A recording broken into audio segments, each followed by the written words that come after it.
Hello and welcome to Steam Rates. Basically, when a wooden wall gets a bit of a hiff and a huff and a huff and a hiss and a huff and a puff and all sorts of weird noises, really, as far as many were concerned at the time. And yep, this is part of the year of technology. But before we get into it, I'm first going to go through a little bit of what we've got going on already, which is the patron vote for March. And we did max out the number of options. And currently, Paul Thompson is in the lead. He's got 8 votes. We've got, for the attack of Copenhagen, 1801. Then we have the German use of captured ships in World War II. It's got 4. Diesel Kriegsmarine has got 4 again. Flotillas of the Danube, 7. Renon's Stalin gets his battle cruiser battleship Dream Fleet. What is the NATO Western Atlantic response? 7 votes. Smoky Joe, Dunkirk and Beyond, 2 votes. The SOE at Sea, 1 vote. I'm still going to have to seek some quite clarification on what exactly he is looking for with Smoky Joe's. I have a theory, but I'm going to check that. Because my theory is it's the coal-powered little ships and what they got up to. But because to me, a Smoky Joe is always a coal-powered little ship. But I do know some people have different definitions. Or rather, after I put the question up and everything was going through fine, someone then sent me a direct message, and I learned that there is at least another definition going out there, so I'm going to have to clarify that one. I can do either of the definitions, I'm not really worried. Oh, I've got some messages. That's unusual. Patrons sending me messages. IJ in World War II infrastructure. If you had been naming this from the 1930s, what improvements would you have made? A lot. 50-gun ship of the line. Cool. I think I'd have gone with basically Minister Yonai's plan for revolutionizing the Japanese Navy. That's what I do. I basically I treat the IJ in question as I actually have the power and ability to implement Yonai's plan. How does this affect things? It doesn't change that come World War II. Certainly makes it more of less of an easy walkthrough. RN and USN had different carrier doctrines. What were each Navy's views of the other doctrine? Both coveted various parts of it. Both realised they had developed their doctrine to suit them. It's one of those interesting things. If the USN had been given the same strategic scenarios and realities as the Royal Navy, I honestly think they'd have ended up with a very similar doctrine to what the Royal Navy produced. And if the Royal Navy had found themselves in the same position as the USN had, I think they'd have produced a similar doctrine as what the USN produced. Because you adapt your ships and your doctrine to best suit the environments you're going to be working in. So, which makes sense. It does make sense. Blackman Maximus, no Second War with China. That's got 1 vote. Rosagi, naval part of the British Congress of Canada. 4 votes. 8 votes for Danny Wright, Italian forces and infrastructure in the Red Sea in 1940. What were the capabilities and plans of these forces? Ooh, we've got 2 on 8 votes. So those are currently the 2 in the lead, and likely to, 2 in the lead. But we've seen them before with ones in the lead. They haven't always necessarily come through and won. In fact, Jack Ray's history of Stanflex and why the USN doesn't use it. Last time on the Tuesday, the winning vote was on one of the winning topics was on 5 votes, and by the time Sunday came around, it was on 30 something votes, I think. And I think that was last time. I think that was a couple of times before. Glyn Stewart on 1 vote. He's basically wanted me to do his research for him. I've decided that one is. Ronan, DRN develops gas turbines for ships but not aircraft in the early mid-20s. How does this impact construction designs? Cool. Robert Locke, September 1933. S-54 and S-61's voyage from Taranto to Venice, channeling the inner Nelsonian frigate and capture Venice. That'd be quite fun to see. And then we've got some more on 7s. We've got Vincent Abate, the Navic campaign from naval trout to land excavation, so promising start, so bitter an end. Bernora, alternative history, Green Boys at Jutland. What difference would this have on the battle the aftermath of the immediate post-war? Seriously, the Royal Navies have Green Boys coupled with their rate of fire and their sheer numbers.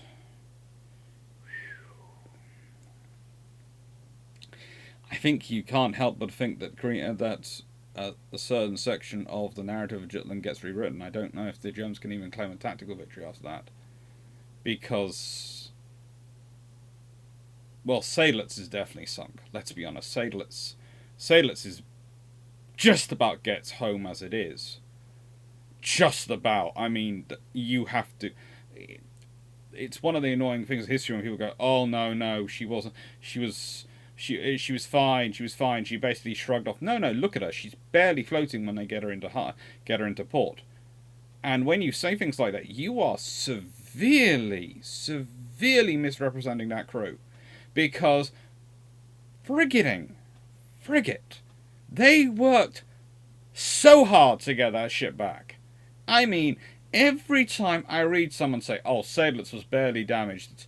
It was only the British battle cruisers which were, so horribly exposed at the Battle of Jutland." No, look at that ship. She's being held together by love and hard effort of her crew alone by the time she gets back to port. It's an amazing feat of the crew. Yes, she's a well-built ship.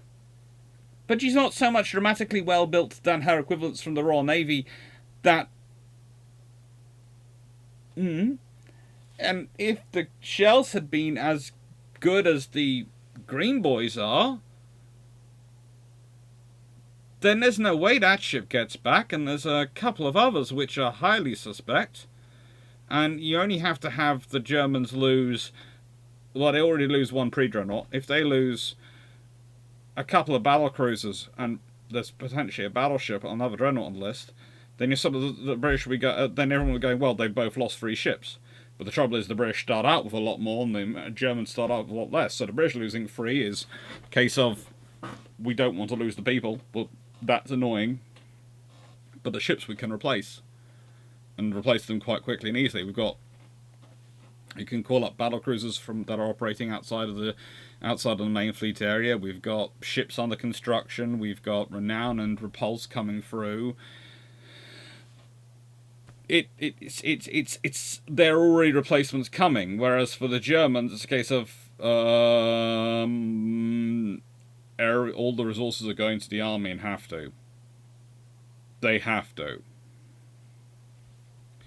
General Lex Gabina, Pompey versus Pirates. Oh, that'd be a fun one. That would be a fun one. Pompey versus Pirates.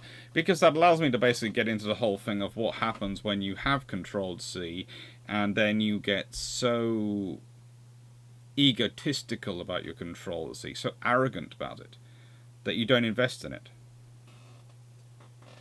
And the RN during the interregnum. The Royal Navy of the Commonwealth is a pretty interesting force. Admittedly, I think the book I have on that has been nicked by a student, so I might either have to get it back or get a new one. But it's a pretty interesting force. Anyway, that's what we've got in the Patreon votes coming in. 110 votes cast so far, but with 106 patrons, I think last count I had. I think that's not what I have last. Is it up there? No, not there. 106 patrons, and my usual thinking is on average they vote for if they vote for about 3 of them. There can be as much as 318 votes cast, so this can change a lot. It could change a lot, because if you consider that could be at least another 208 votes to be cast. So I'll be really interested to see what comes out. Anyway, let's go to the slideshow. To the steam rates and steam walls, get a hiss and a huff. And, well, this is one of those interesting areas, and I will say now that because of the topic, I am cheating. I know, I'm not allowed an iron brew apart from in a live, but for this particular live, or rather recorded video, I am treating myself because I'm going to get to talk about one of those topics that I have used to when I was younger, and I actually thought debating with people on the internet, as in Twitter, etc., was actually going to pass on some force and change opinions and ideas. until I realised that what the vast majority of people are doing when they're debating people on Twitter is just looking for someone to confirm their views or to have an argument with, and therefore aren't really worth bothering. And that goes doubly so for Facebook as a rule. But, you know, that's the giant advantage of actually working on YouTube, because I get to give my whole argument, and people who come here, if they've sat through the first few minutes talking about Patreon, they will have committed themselves to listening to a nice long discussion about the Steam rates. And that is a good thing, because that means I can talk about it in detail, and it also means they are unlikely, having put up with what I've just put them through first, to be the type who are going to sit there and just go, the Royal Navy didn't like Steam rates. Or my favourite was, the Royal Navy didn't want them. Or, the Royal Navy thought they were dirty. Sorry for the various comedic phraseologies, but that's what I honestly hear when people write those things. I hear that voice and just go mentally in my head and go, okay, so you are someone who has just read a basic popular history that didn't bother to do any research itself. This is the point at which I normally like to bring up my copy of an Andrew Lambert book. But again, it's on loan to the same student who has my Commonwealth Navy book at the moment, and they really do need it far more than I do, because I have read it many, many, many times, whereas they are currently writing an assignment, well, nice piece of coursework, and well, let's put it this way: they've recently had some damage done at home, so their books, which they did have, are no longer are going to have to be reacquired. So, help them assignment, they've loaned my books. Right. Shameless book plug, because this historian likes sweet. I do. And I like to drink iron brew, and I like to feed my dog biscuits, and all those things, I am told, require money. I am told I cannot give a history lesson down a phone to get iron brew delivered. I have tried. It doesn't work. And the dog biscuit person I go to, very nice, loves their history, really does, has a very cool picture behind them of all the dogs which are supposedly at the Battle of Trafalgar. It's a really cool painting, and someday I will ask them if they'll let me post a picture of it to my YouTube channel. But no, still won't let me pay for dog biscuits with a history lesson. It's so heartless, really. It's cruel. They want money. So does the electricity company. Anyway, they're just terrible. Why they can't take history as a form of payment, I don't know. So here's what we're starting off with. There are more than you probably think. Excuse me. There are 78 vessels converted to steam powered from ships of the line. There are 34 built. So, of these wonderful 112 vessels, 59 belong to the Royal Navy. I.e., more than half of the entire cumulative total of them belong to the Royal Navy.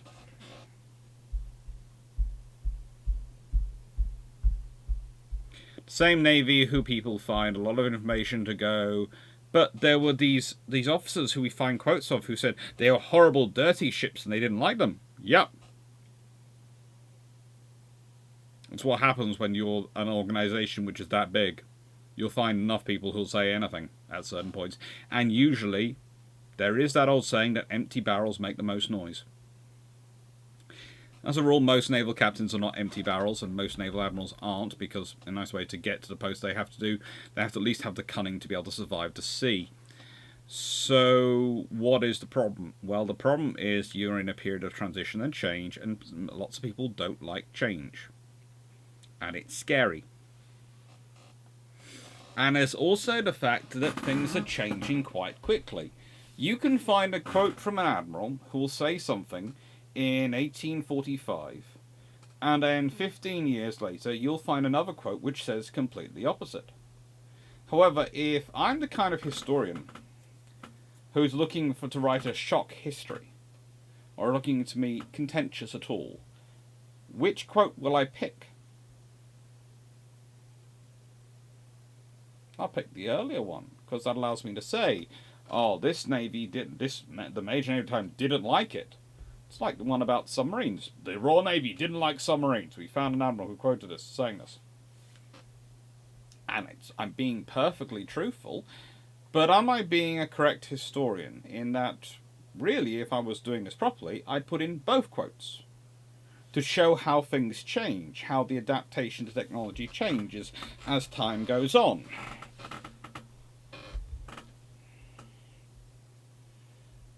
And the thing is, you also have to do that. So you have the sources, which is the division within the Royal Navy itself as it's transitioning. Any large organisation is going to be a bit of transition and a bit of conservatism versus elegance and sort of pushing forward a new technology.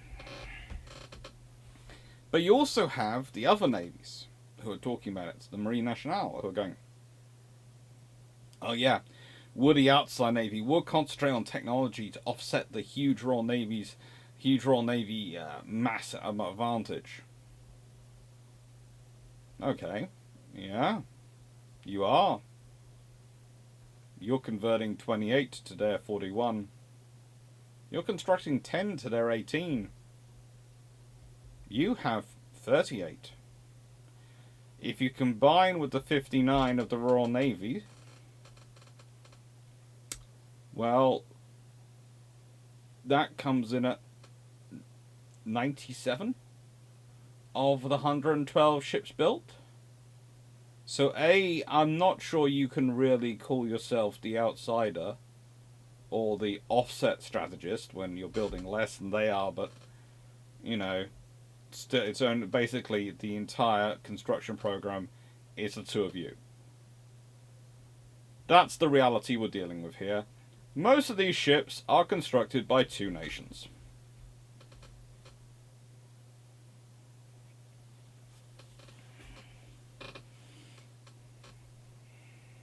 And they're not always the most interesting ships. Here's a good example of the ships constructed though, and I'm going to expand so you can see it in sort of slightly more detail. And as always, it resets itself. Ba-dum, ba-ding, ba-dum. HDMS Denborg. Right then, this is a Danish vessel. Yes, it's Danish. It's one of the conversions. And she starts off as an 80-gun ship of the line, built by the esteemed Andreas Schiffer at the Naval Dockyard in Copenhagen. After conversion to an armoured frigate in the 1860s. Now, she's converted to an armoured frigate. Why?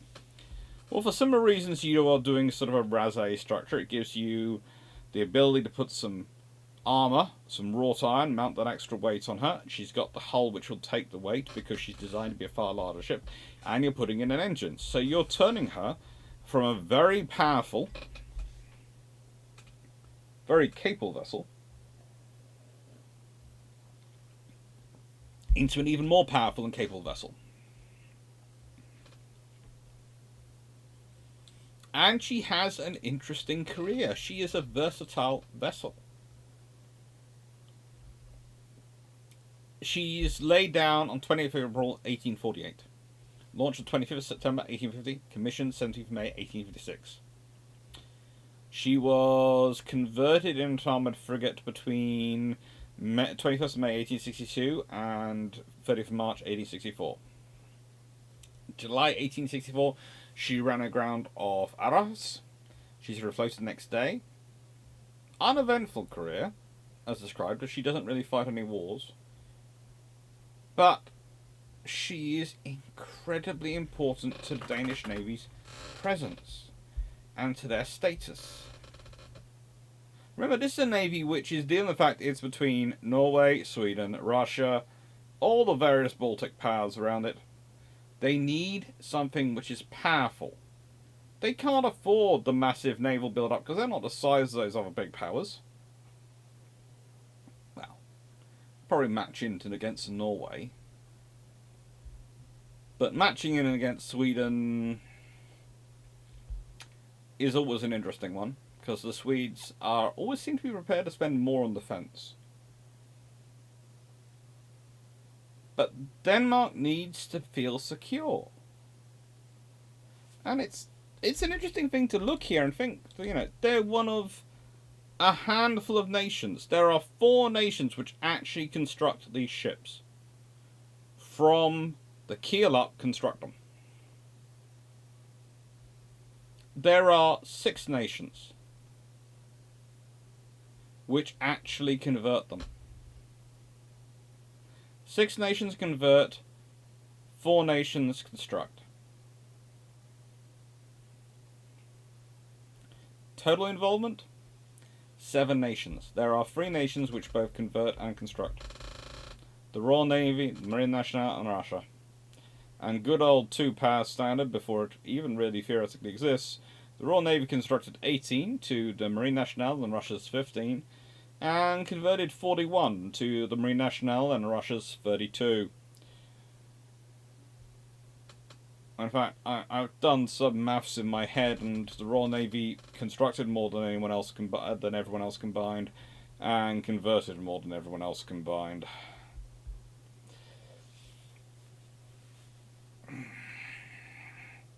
There's a certain point at which you get up to even the Dreadnought race in World War One, and you go, the Royal Navy really isn't being subtle about naval power. Its basic standing point is we'll just build more than everyone else. It starts to give you an idea of the sheer scale and history of the maritime industry and infrastructure which you had going on in Britain. In not just the Napoleonic era, in not just the 1800s, but really up to the early 1900s. In fact, up until the Washington Naval Treaty.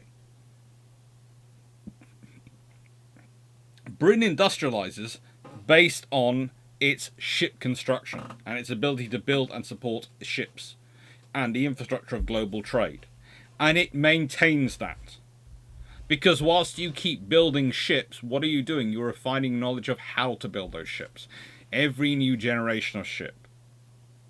The Royal Navy is the only navy, I think, which you can argue, which gets onto its 3rd generation of steam rates. Its 1st generation are converted. Its 2nd generation are converted and constructed. And its 3rd generation are purely constructed. And then comes in the armoured ships and the ironclads, etc. And that is the changing over of the guard, the changing the period. So, speaking about that, the Royal Navy, of course, didn't like steamships. Now, the book which I would have with me, but I've loaned out to a student, is Andrew Lambert's Battleships in Transition, the Creation of the Steam Battle Fleet, 1850 to 1860, for which I am very thankful that I had copied this out before. And I went and checked my old copy, of me copying this out, against where someone else has copied this out, which is on Wikipedia. And I went, well, I know they use that source. Checking it, going through it, and thinking, yep. Broadly speaking, right, they've changed some of the spellings to the American spelling, but yeah, I'll change it back. You've got Waterloo here, which was converted in 1859, renamed Conqueror 1862, renamed Warspite in 1877, and served as a training ship at Crean in Woolwich. You've got the Duke of Wellington. It's one of the first vessels converted. But yeah, this is not even a complete list of conversions. There is 2 slides which are a list of conversions. But the Duke of Wellington, Marlborough, Royal Sovereign, Prince of Wales, Royal Albert, Windsor Castle, which had previously been Victoria, and then was renamed Cambridge, the Orion class, Orion and Hood, Caesar, Algiers, Princess Royal, Hannibal, Rodney, Nile, London, Nelson, Royal George class, which is Prince Regent from Royal George, the St George class, St George, Royal William, Neptune, Waterloo, and Trafalgar. And of course, Waterloo is the one we talked about earlier. And Albion class, Albion, Abaco, and Exmouth. My, the Royal Navy really doesn't like steam power. Look at the names they're giving to the steam powered ships. Or rather, look at the ships with those names that they're giving steam power to. And, oh, they happen to be all their biggest 3-deckers. And quite a lot of their larger 2-deckers. Oh, wow, the Royal Navy. Now, again, why is the Royal Navy doing this? Why is steam power useful? Still got sail. The Royal Navy is still talking about blockading and those scenarios. There's still the principles. There's issues finding coal everywhere. Well, there is a reason the Royal Navy is doing this. The Royal Navy can supply plenty of coal if you're in the Mediterranean fleet and if you're in the home fleet. And the thing is, what is the problem that's always been cropping up in the Mediterranean? Far more often in the Atlantic, but commonly in the Mediterranean. Just being becalmed. The wind dying down and your fleet not being able to move. So for the Royal Navy, these engines are exceptional. They're starting off very much their addition, they're an auxiliary system. Okay? Yes, when they come on, they're coaly, they're sooty. Early steam engines are a frigging nightmare to operate. I mean, I've done a video where I've gone around HMS Warrior and I have shown you and gone on about those engines. Those engines are decades into the development process of engines, and they are still more an art than a science to operate. Yes, it's all based on science, but that engine is an individual, and it has its own quirks, which no other engine will do. How do I put this? If you're a car person, okay, you will get this. Engines in this period are all Alfa Romeos. Every single one has its own quirks. Every single one has its own problems. No 2 Alfa Romeos ever have the same problems as each other. No 2 engines ever have the same problems as each other. The engines are not yet Volvos. They are still Alfa Romeos. You love them. They are full of passion, elan, and they speak to your soul, and they're just so cool to look at. But to actually live with day to day, they will give you prematurely grey hair. Okay? They just will. But that's fine. But, you know, the Duke of Wellington is a good example of this. She's first built 1852. She's got 3,749 gross registered tons. Displacement of 5,802 to 6,071 tons, which makes her pretty darn large. Length 240 foot. She, when she's converted, gets a 780 horsepower, steam-powered screw propeller with a top speed of 10.15 knots. Not sure why I wrote speed twice then. Armament 131 guns of various weights of shot, but to be noted, they weighed a total of 382 tons and were mainly firing 32-pounders.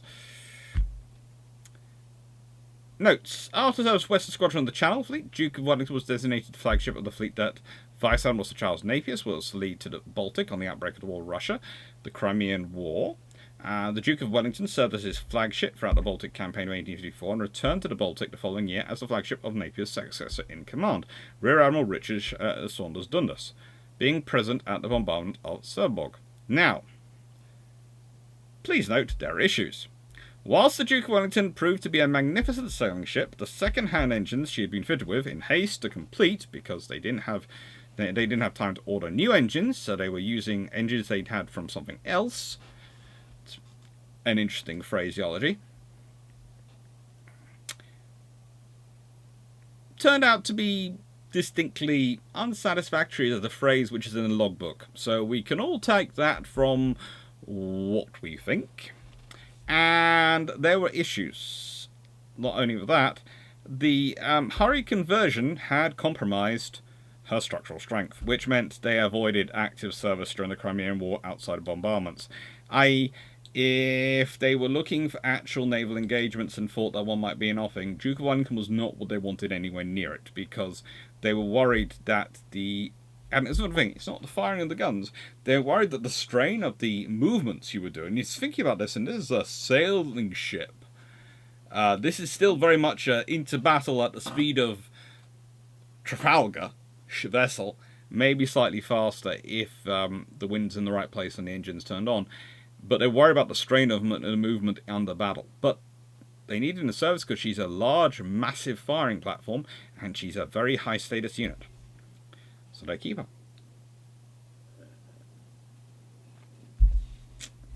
This is a picture from 1854. That's a painting of her under sail, which the Royal Navy was, and with steam as well and stuff, was a pretty big thing. You know, this is a painting which they had encouraged to go around and they encouraged to circulate. This is when she was flagship in Portsmouth. She took over Portsmouth from Victory. She took over as the flagship of the Port Admiral in Portsmouth in 1869. Victory became her tender in 1869.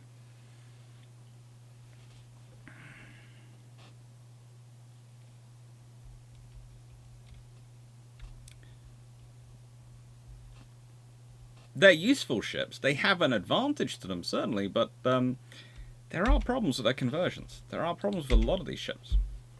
There you go, more conversions! This is the conversions continued. The Queen class. Queen. Oh, converted to a screw 2-decker. Originally, 3-decker 120 gun vessels converted to 2-deckers with 86 guns. Again, it's displacement, it's weight. Cressy class, 2-deckers. Majestic class, 2-deckers. Originally Vanguard class, 2-deckers of 80 guns, but the Majestics managed to keep all their size. Converted to screw in 1857, 1861, 1855 to 6, 1855, 1859. A Majestic doesn't seem to have been converted. They're not sure. She may have been being converted or not. So there's a debate as to that one. Colossus was converted, so was Mini. Brunswick and Irresistible were fairly certain Irresistible did go through something. Whether or not she was converted or not, that's the other thing. Sometimes they get halfway through conversion and they realise they've done so much structural damage trying to convert the ship, they don't want to continue. And so they get used as other things. Tenders and depot ships and accommodation hulks. It's a messy business. And all these are, of course, converted into block ships, the Blenheim and the Cornwallis class. And a block ship basically means that. Its purpose is to sit in harbour and be a security ship for the harbour. That's what a block ship is doing. Often also used as gunboats, especially during the Crimean War, where they'd go inshore, but they were sort of they're called block ships. That we'd think of them probably as guard ships in modern phraseology, because a block ship in our modern phraseology is something which is sunk to block a passageway. They were basically floating batteries.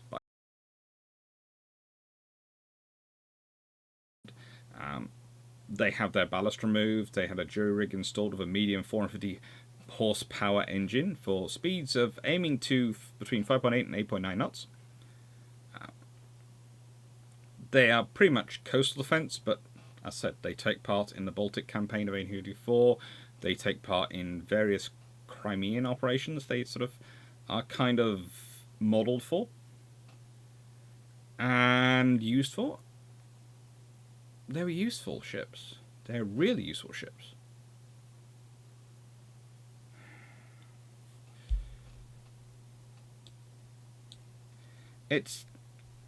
they're almost surprisingly useful considering what happens to them. But yeah.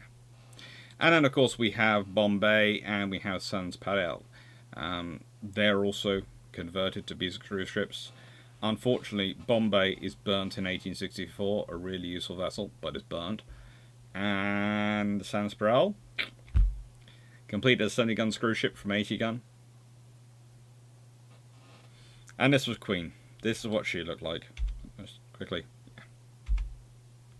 And if we go again with Sans Pareil, she's completed as a 70-gun screw ship in 1851. She sort of converted on the stocks as she's being built, and she sold in 1867. So she provides 16 years of service.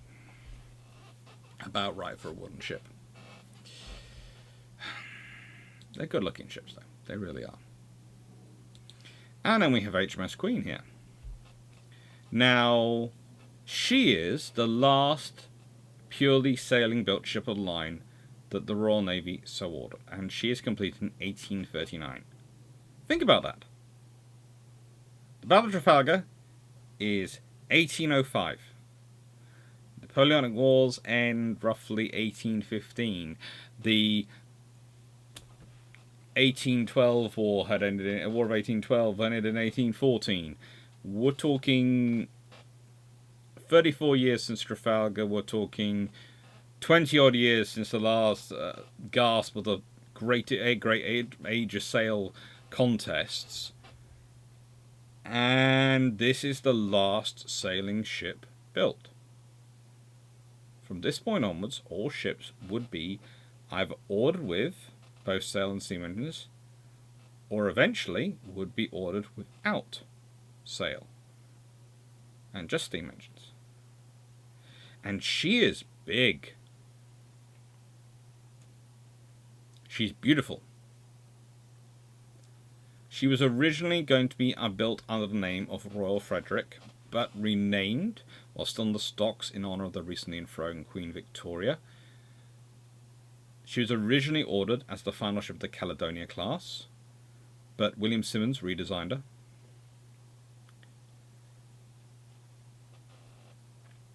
And all the other sisters that were planned to be of this design are eventually reworked. Algiers is completed as a 90-gun screw ship of the line, and Victoria is eventually completed also as a 90-gun screw ship under the name Windsor Castle. In 1842, the HMS Queen is visited by Queen Victoria. She took part in a bombardment of Sevastopol under the leadership of Captain Frederick Thomas Mitchell. She set on fire 3 times and eventually forced to withdraw from the action. That was also the time when Timothy the Tortoise, who was about 160 years old when she died in 2004, was the ship's mascot. Now, so we've only lost the link to the last purely sailing-built ship of the line. Her mascot was only lost, and I have to think about it, it was 17 years ago. Well, 16 years ago when I last gave this sort of talk. 17 years ago. Between August 1858 and April 59, she has an auxiliary steam engine fitted. At the same time, they cut her down from 3 decks to 2 gun decks, and she's rearmed as an 86-gun ship. The engine she's fitted with is a Maudslay & Sons Field 500 notional horsepower engine, or nominal horsepower. Some people, the more modern phraseology is nominal, but at the time, sometimes they use notional, so you always have to be quite careful when you see NHP written, because today we always translate that as nominal, but at the time, occasionally, that you will find transcriptions where they refer to it as notional. Fun times. Single screw propulsion. Able to cruise as 10.5 knots. She was commissioned in the Mediterranean Fleet until 1864. She was broken up in 1871 at Surrey Canal Wharf in Rotherhithe on River Thames. And these are the new builds laid down ships. We have Victorian Howe, who we've already discussed. We have... This is the Royal Navy being really, really rude, right? So, the Royal Navy is A, not a Catholic nation. B, currently dealing with some interesting French diplomacy going on, and we'll be talking about that in a bit, because honestly, the French really like to muck up their own shit with their own diplomacy. And C, are always quite happy to draw back from history. So, Royal Navy, just remember this, you still do have St. Joan d'Arc as a possible name of a ship you can build. And, yep, St. Joan d'Arc. Conqueror class, Conqueror, Donegal. Duncan class, Duncan and Gibraltar. Agamemnon class, which of course was just Agamemnon. The James Watt class, thanking him for obviously watching that pot. James Watt, Victor Emmanuel, ex-Repulse, sold in 1899. Edgar, Hero. Renown class, Revenge, Renown, Atlas, Anson. Defiance class, of course Defiance. Bulwark class, well, there's a lot of them. Bulwark was suspended, almost completed, broken up in 1873. Robust was laid down as Duncan class, suspended, almost completed 1861, broken up in 1872. Repulse, ordered to be converted to ironclad in 1866. Zealous, converted to ironclad 1864. Royal Alfred, ordered to be converted to ironclad 1861. Royal Oak, ordered to be converted to Prince Consort class ironclad as half-sister of Prince Consort class in 1861. So, yeah. Let's think that through. The last ship of the line, ordered as a pure sailing ship, is launched in 1839.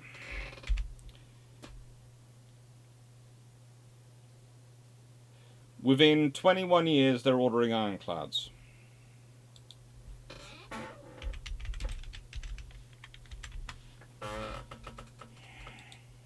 In fact, within 21 years, HMS Warrior commissions in 1860.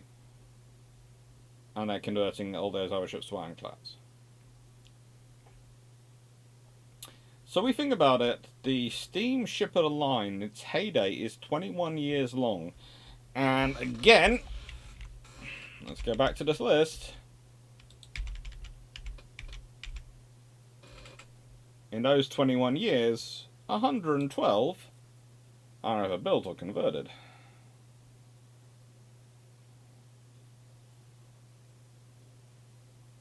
In an era when, let's be honest, engine manufacturer is not like you call up Rolls-Royce and go, I want 24 turbines.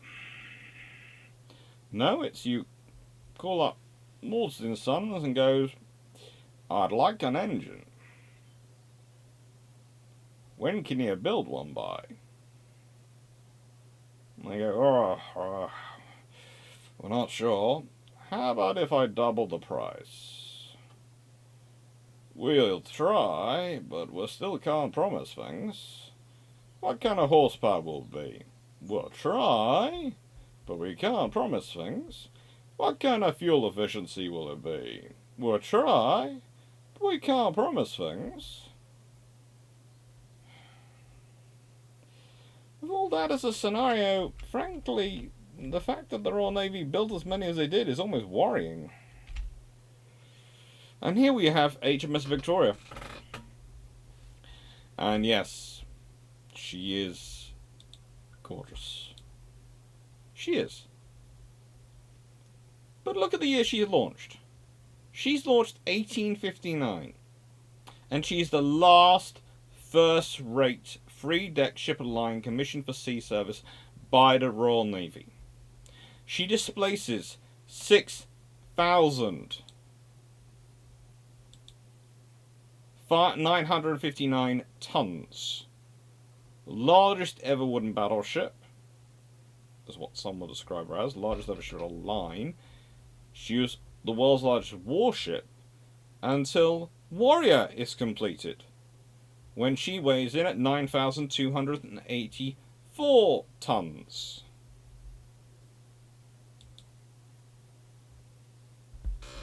A year later.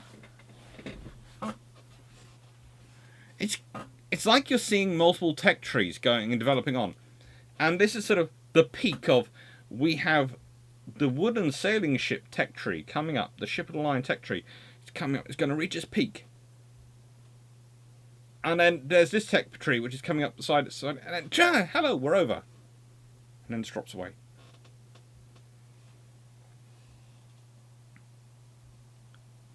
Victoria is flagship for the Mediterranean Fleet under Vice Admiral Robert Smart and Captain James Graham Goodenough, her flag captain. Then Rear Admiral Lord Clarence Paget and Captain Anna Henry Gardner. She was based in Malta between 1864 and 1867. Her armament is reduced to 102 guns from 121 guns because, frankly, it's getting in the way of certain activities which, as flagship, she needs to do.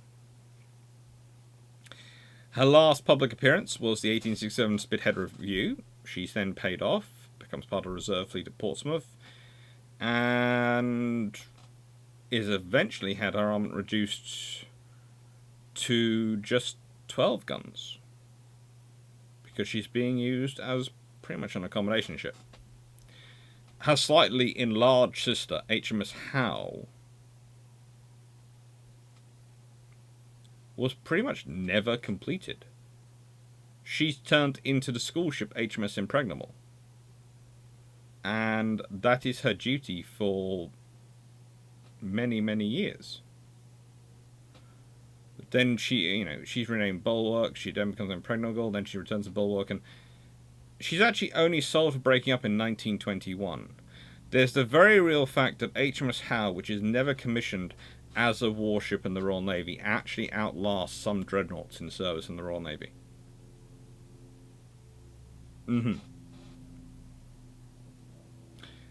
And if you want to go and find some surviving parts of her, if you go to see the Liberty store in London, the luxury department store, located in Great Marlborough Street in the West End, well, her timbers were used to refurbish the interior and fascia of the store.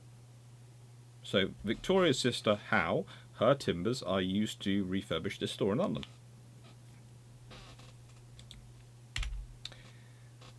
Fine. That's enough about me going on about how the Royal Navy was not anti-steam. They were just a period in transition. And this is probably why I'm so slow to write books, because I spend so much of my time getting distracted by people who have gone through pointless things to try and make themselves sound knowledgeable.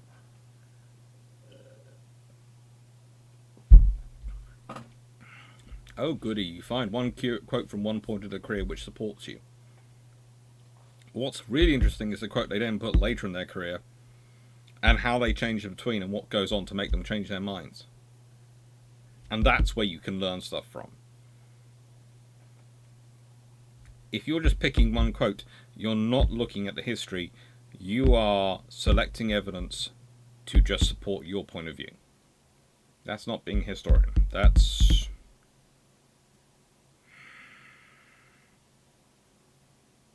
just making an argument for the sake of making an argument. Ville de Paris. Ah, beautiful ships. Again, an Ocean class ship of the line. 5,302 tons. Built by Rochefort Shipyard. Laid down the 13th of June 1807. Launched 5th of October 1850. Not sure what happens between 1807 and 1850, but obviously a lot does lower her up. Commissioned 25th of July 1851. Reclassified as a steam vessel in 1858. stricken in 1882, and reinstated in, well, broken up in March 1898.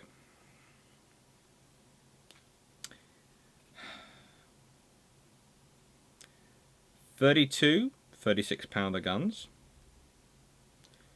in her lower deck, 34 24-pounder guns on her middle deck, and 34 18-pounder guns on her upper deck, and a forecastle 18 8-pounder guns and 6 6-pounder carronades. I would say that, again with a conversion, she loses guns. And when she's converted into a steamship, she is also quite a difficult process for her. In fact, this means that in 1870, she's converted into a troop ship, and her engine is actually removed because it's felt for being a troop ship, it's better to have the space than the engine, because the engines are just an auxiliary to the sails. But you have to remember, it was the Royal Navy which hated steam engines, and the French Navy loved them. Even though both do exactly the same things. That we would consider very strange, but make a logical sense at the time in the context of steam and sail at the time. Well, that's the point. And the French and the British, of course, both have these squadrons of revolution. The French call it the Escadre d'Evolution. And this, of course, is Ville de Paris when she's under sail with Algeciras and Goire. And they're testing out how they work with them. The Royal Navy does the same. The Royal Navy, the really, really famous one, as far as I'm concerned, is sort of the 1846 scenarios where they really do go full on for the Royal Navy. But there hopefully will be a link below to this absolutely great website which shows you through all the 1846 and all the things the experimental squadron gets up to. But again, remember that context. 1839 is the last time there's a ship commissioned which is built entirely as a sail ship and is built to be a sail ship, ship of line. Well, look at what they're doing in 1846. And look at how they're going through and how they're testing out these squadrons. And you realise how much they're having to learn again. Because everything changes once you start including steam power. Your logistics change. Your personnel requirements change. Your squadron tactics change. And you need to think it through. You need to work out how you're going to do it. Because, remember, it's not just your tech which is changing. You'd love to say it's just me who's got this technological advantage. They haven't. No. They have a technological advantage. And you have a technological advantage. And it's working out how you're going to get these things to work together. And work again to counter each other.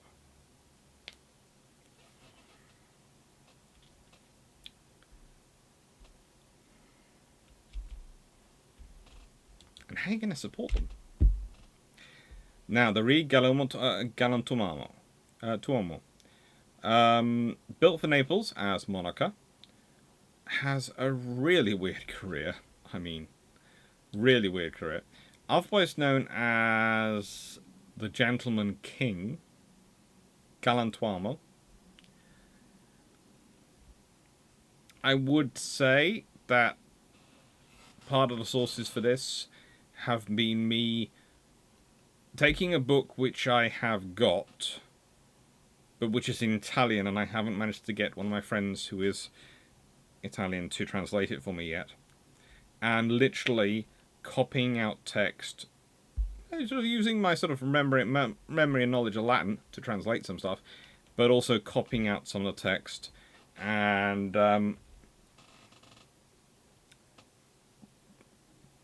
putting in Google Translate and just going, this is a little bit complicated for my knowledge of Latin to figure out.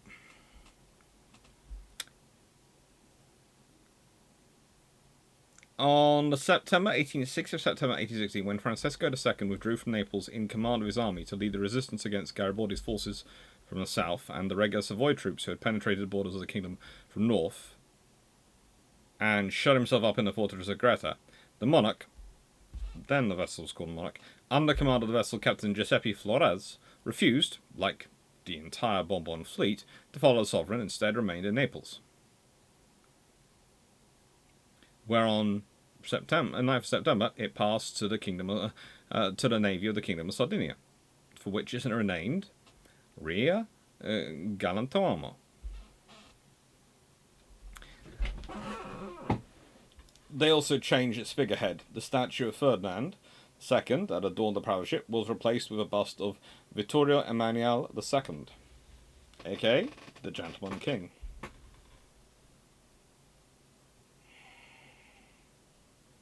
It happened.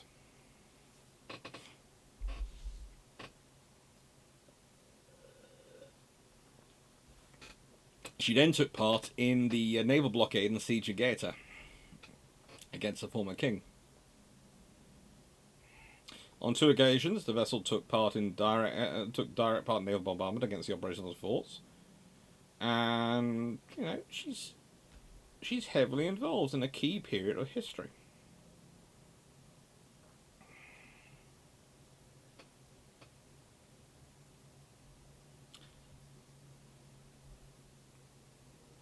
She also does a navigation across the Atlantic, facing violent storms several times, managing to overcome them thanks to the crew mostly.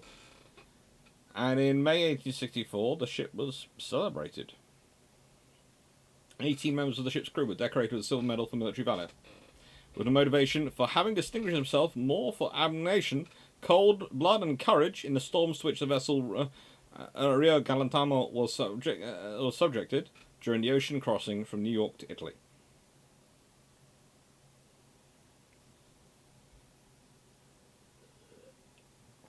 She's then assigned to the Italian Evolution Squadron, based at Taranto, together with the armed pyro frigates, which I think is probably wrong, but I'm not 100% sure of the translation here.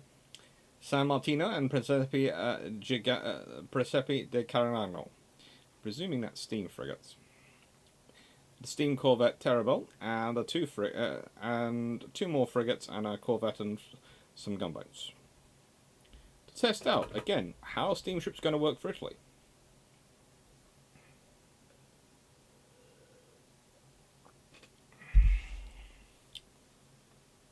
She's an interesting vessel. Again, the only decent pictures I could find for her were on the Italian Wikipedia page.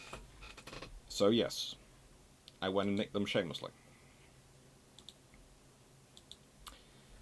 Gangut. Now, the Russians, of course, please note, have many potential ships here which I could have gone for. There are, theoretically, 9 of them. However, I can only find a painting, let alone a picture, of one of them. The Gangut. I'm fairly certain, as this is the Battle of Navarino, which takes place in 1827, this painting is before she's converted. So, whilst I'm sure the Russians did have the conversions, and did do it, I'm sure they didn't make it up, I have no pictures to show you. Now, after the Battle of Navarino, where she was critical, and credited with sinking 2 Ottoman frigates, a fire ship, and destroying a shore battery, so, she was active in the battle. She was hit 52 times during the battle, and lost 14 killed and 37 wounded. She returned to the Baltic for repairs, after transferring all but 2 rounds per gun to the other ships of the squadron. And this painting is of her when one of the Turkish frigates blows up. So, yeah, this is why frigates should never take on ships of the line, because theoretically, for small vessels, taking on ships such large and so much bigger than you is fatal. Tribal-class destroyers, of course, never understood this in World War II. In fact, no Royal Navy destroyer ever understood this in World War II. They still attacked anyway, but tribal-class destroyers actually survived most of all their attacks on enemy capital ships. They just didn't survive when they ran into a British capital ship. That suggests something interesting. We'll leave that to one side. Now, she arrived back in Kronstadt in 1828 and was repaired in time to cruise the Baltic, 1829 to 30 and 1832 to 33. She was overhauled in 1834 to 37 and cruised the Baltic again, 38 to 42 and 45 to 36. She's refitted in 1848, sails to Denmark along the coast with most of the Baltic fleet to show the flag during the First Schleswig War between Denmark, Sweden and Prussia. Charles Nicholas was determined to support the integrity of Denmark, so he deployed a large force in Danish waters for the duration of the war. Although it did not actively, of course, participate in the war, it sent the right message. Ganget is rebuilt as a through ship between the 2nd of June 1854 and 24th September 1856. Conducts her sea trials in October 1857. She cruised the Baltic the following year, before she went to the Mediterranean in 1859-60 as part of Rear Admiral Norman's squadron. Ganget then became a gunnery training ship in 1862 to free, and I'm sure that's no reflection on the quality of her conversion, and is stricken from the naval list in 1871 and subsequently scrapped. Then we have Bretagne. Now, interesting about Bretagne, at one point, she and Victoria are the joint fastest, largest ships in the world. They're both able of doing an incredibly high speed. At one point.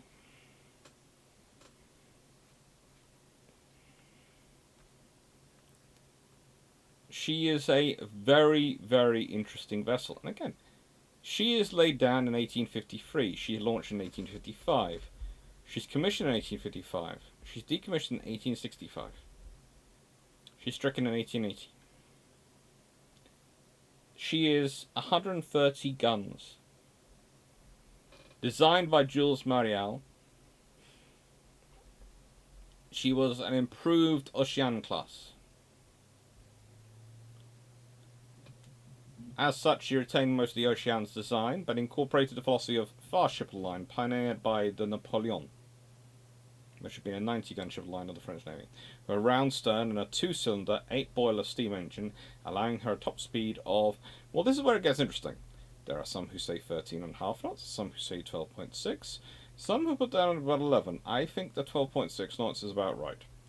But the fact is, she might have achieved the 13.5 knots when she had no guns in her and no weight and was travelling on basically on a flute. And again, there is the fact that these, as I've said before, these engines are art. Actually getting them to work correctly for you when you want them to work correctly for you is an art. You know, some people say, turn around and go, but you know, these engineers are treated as second-class citizens. No. There is, to an extent, you are not part of the regular Navy. You're not going to get promoted up. But also, there is the fact that as far as their engines go, they're gods. They have the absolute authority. And running that engine is the key skill. And no two engines are alike. You can be the best engineer you ever seen on one engine, and you get to another engine, and you're learning it from scratch.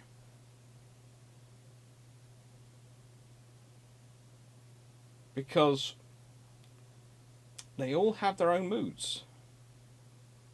On Warrior, there is a few notes that you sometimes find when you're talking, and you're talking to the sort of the people there. But when you're looking up in her history in the archives, etc.,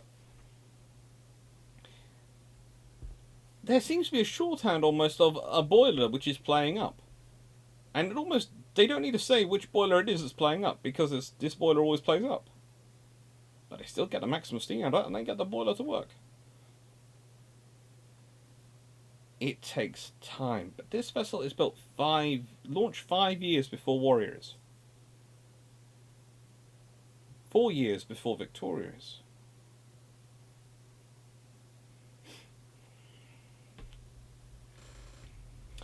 She was originally going to be named Terrible to slim down the expenses. They then used those resources that when in 1815 the budget scheduled 2 ships, Bretagne and Desirous, in honor of Louis Desirous, to be built in Brest and Cherbourg respectively, that they managed to use the resources to help Bretagne.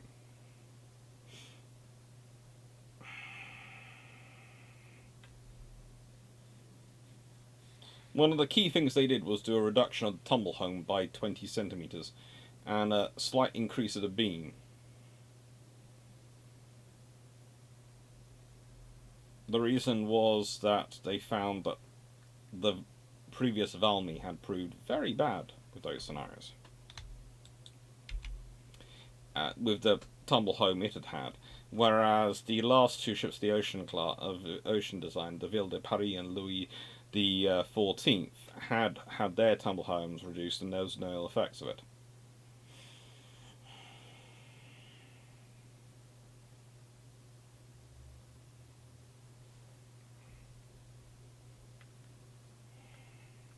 She's a good ship.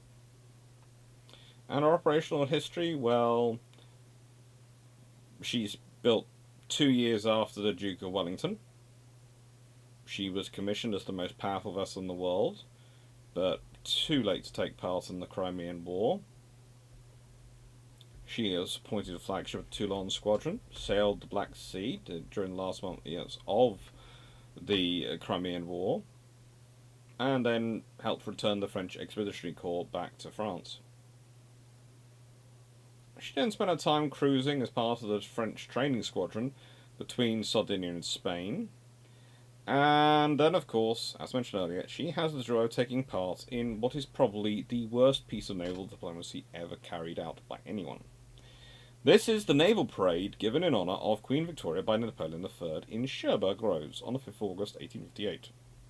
So, normally, when we start talking about events on Naval History channels, you will hear, and then it got worse. Well, I want you to be thinking, and then it got worse, while I start listing out what the French came up with as an idea.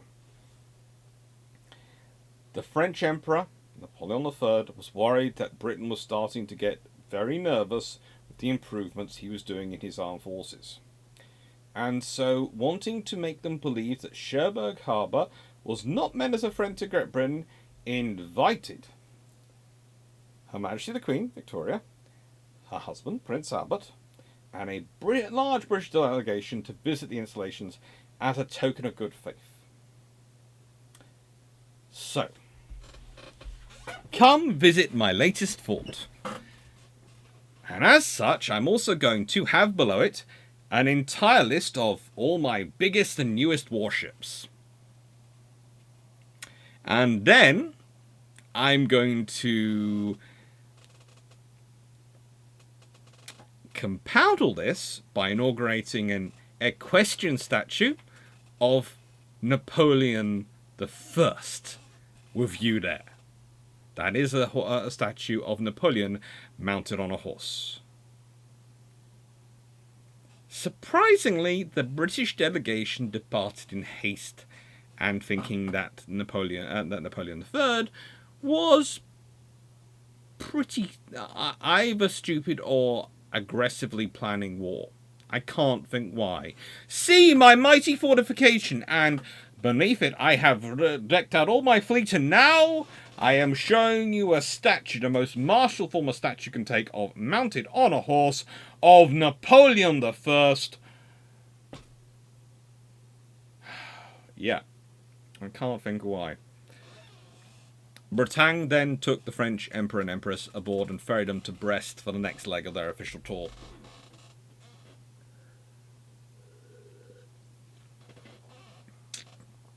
Yeah.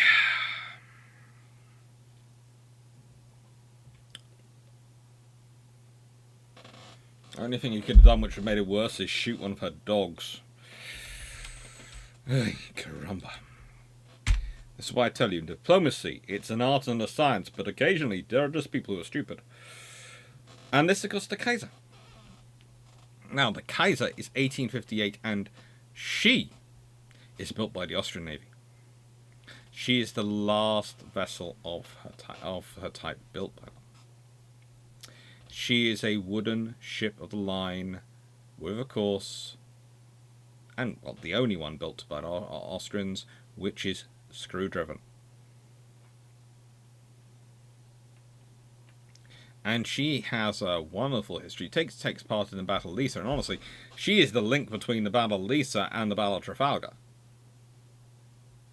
You know, you have the Battle of Navarino and all these other battles in between, but let's be honest, Lissa, Tsushima, Trafalgar, these are the big battles which have changed history in terms of our development of naval technology, and at both, thanks to the Kaiser, at both Lissa and Trafalgar, we have ships of the line.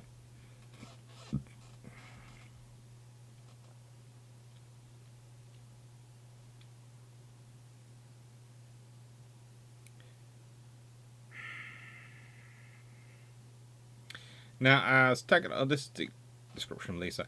As Tegetthoff's fleet arrived off Lissa on the morning of 20th of July, Persano's fleet was arrayed for another landing attempt. The latter ships were divided in 3 groups, with only the first 2 able to concentrate in time to meet the Austrians. Tegetthoff ranged his ironclad ships into a wedge-shaped formation, with the wooden warships of the 2nd and 3rd Divisions following behind in the same formation. The Kaiser led the 7th Division at the centre of the line. Persano, the Italian admiral, I've been discussed before in a video on the Battle of Lissa, transferred his flag from his flagship, Re d'Italia, to the turret ship Alforente, which created a gap in the Italian line, and so Tegetthoff seized the opportunity to divide the Italian fleet and create a melee. He made a pass through the gap, but failed to ram many of the Italian ships, forcing them to turn around and make another attempt. In the meantime, Petz, the officer in the,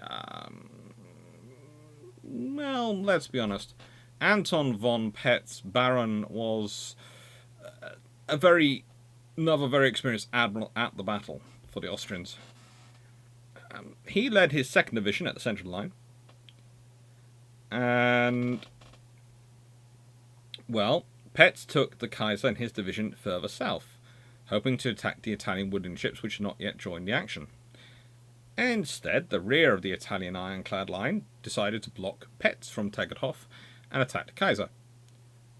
Petz, in turn, reorientates his division to attack the Italian ironclads, leading the charge with Kaiser and completely ignoring the fact that they're ironclads.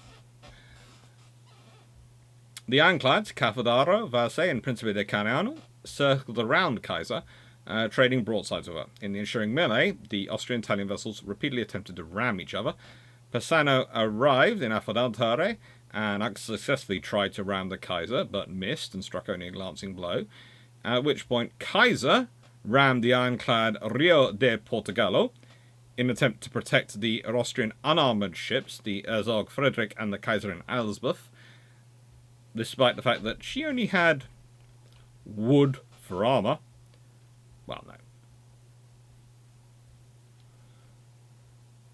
Yeah. By 1873, she has some armour added to her, but she doesn't at this point, really. She's got wood.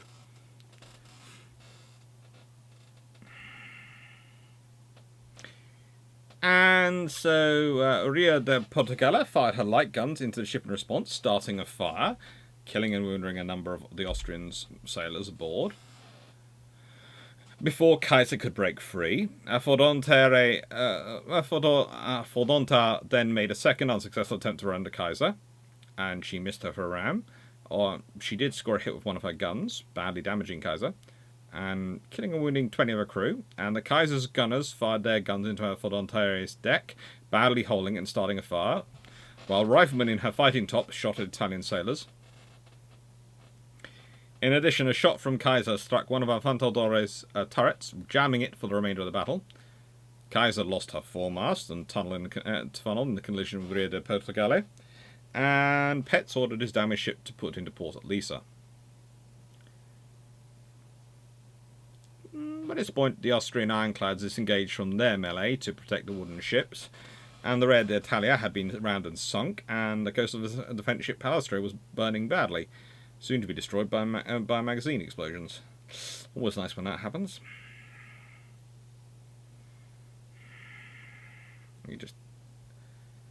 It's what you have to remember when you're dealing with warships. They are basically mobile steel boxes full of explosives.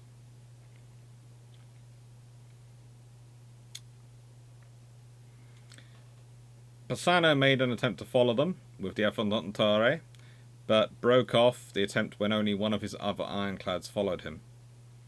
Basically, his crews were just falling apart, and the Italian fleets began to withdraw. And as I've been over before, he was not exactly the most sensible admiral. And Kaiser is the only ship of the line to have ever engaged ironclad warships in battle. Alright, summary.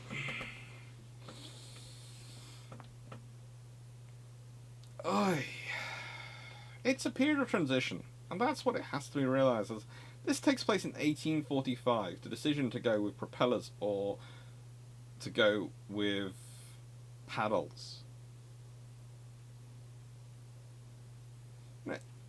The more and more you look into the period, the history, the fact that anything gets built at all when there's so much up in the air and there's so much to be decided is absolutely amazing.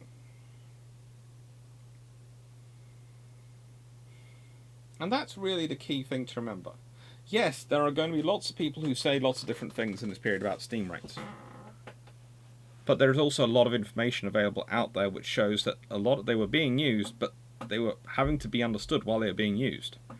And the vessels that we often think about when we think about steam rates, often the Kaiser, and the vessels of its quality, which are later built, are very good third-generation ships. Arguably. Built on the experiences of the first two generations beforehand. But also, those are the last generation of ships before they're replaced by the ironclads. And again, there is some of the stuff that goes around about them is a testimony to that, because the ironclads are coming into service and you need to justify paying for the new ships, so you have to spend a little time talking smack about old ships. Anyway, thank you for watching. As always, I'm going to finish off with a question. And the question for this one is, considering the theory of evolution, the period of evolution and development we're talking about, between roughly 1839 and 1860, those 21 years. When do you think is another period which is often misunderstood because it was a period of evolution? Where people are very certain in when they write about, oh, this was definitely going to be the winning thing. But yeah, steam engines were always going to win out. Engines were always going to win out, but there are a lot of problems in making it right, and we don't understand. And looking back, it's far more difficult for us. Let's refer to the question: which other period, like this period, is it difficult for us to understand the sheer level of difficulty it was in turning from a sail navy into a steam navy? Because to us it seems very simple, but to them at the time it was incredibly difficult to build up not just the technology but the infrastructure to support it. Sorry. Everything.